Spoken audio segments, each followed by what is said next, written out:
Vous écoutez Monsieur Imo, le podcast belge qui répond à toutes vos questions concernant l'immobilier. Mesdames et messieurs, bonjour, c'est Monsieur Imo. Aujourd'hui, plongeons-nous dans l'univers complexe mais crucial des statuts de la copropriété en immobilier belge, en mettant particulièrement l'accent sur deux documents fondamentaux, l'acte de base et le règlement de copropriété. L'acte de base, souvent méconnu, est un document essentiel qui sert à diviser un immeuble à appartements multiples en parties distinctes, déterminant ainsi ce qui appartient à chaque copropriétaire individuel et ce qui relève de la communauté.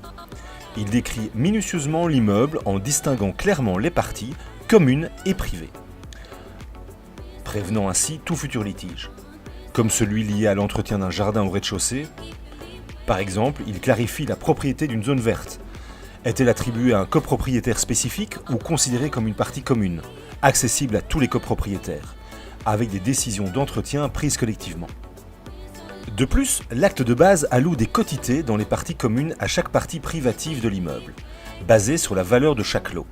En détaillant les parties privatives et en attribuant des quotités, il assure une répartition équitable des responsabilités financières et de la gestion entre les copropriétaires. Ce document est donc indispensable pour établir des bases claires et équitables au sein de la copropriété. Parlons maintenant du règlement de copropriété. Ce document définit les droits, les obligations et la répartition des coûts entre les copropriétaires, contribuant ainsi à l'harmonie au sein de l'immeuble. Il couvre une variété de sujets, tels que le calcul des charges de copropriété, les droits et les devoirs individuels, le fonctionnement de l'Assemblée générale, ainsi que les règles régissant le syndic. Des questions cruciales y sont abordées, comme par exemple, comment sont calculées les charges de copropriété? Qui peut décider des travaux à entreprendre dans l'immeuble? Comment fonctionne l'Assemblée générale? Qui nomme ou révoque le syndic? Qui supporte les frais d'utilisation de l'ascenseur? Le règlement de copropriété offre des réponses concrètes à ces interrogations, établissant ainsi un cadre clair pour la vie en copropriété. En complément, le règlement d'ordre intérieur détaille les règles spécifiques à respecter par tous les occupants de l'immeuble, en abordant des aspects tels que les nuisances sonores, la gestion des déchets ou l'utilisation des parties communes. Il contribue à créer un environnement harmonieux pour tous les résidents. Il est crucial de noter que l'acte de base et le règlement de copropriété forment les statuts de l'immeuble. Ces documents doivent être établis par un acte notarié, enregistré au bureau de sécurité juridique. En revanche, le règlement d'ordre intérieur peut être établi par l'Assemblée générale des copropriétaires, facilitant ainsi des ajustements ultérieurs sans l'intervention d'un notaire. En signant l'acte d'acquisition, les nouveaux propriétaires s'engagent à respecter l'acte de base et ses annexes. Ils doivent également s'assurer que leurs successeurs, qu'il s'agisse de nouveaux propriétaires ou d'héritiers, continueront à respecter ces statuts.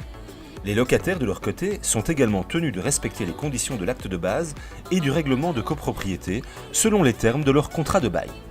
En cas de litige, l'association des copropriétaires, représentée par le syndic, joue un rôle clé dans le processus judiciaire, que ce soit avec des propriétaires d'immeubles voisins, des constructeurs, des entrepreneurs ou des copropriétaires. En interne, l'association intervient en tant que partie prenante et porte-parole de l'ensemble des copropriétaires. En résumé, la compréhension approfondie des statuts de la copropriété, à travers l'acte de base, le règlement de copropriété et le règlement d'ordre intérieur, est essentielle pour une cohabitation harmonieuse au sein d'un immeuble à appartements multiples en Belgique. Ces documents, garants des droits, des devoirs et de la gestion transparente, contribuent à établir un cadre légal solide, offrant ainsi une base durable pour la vie en copropriété.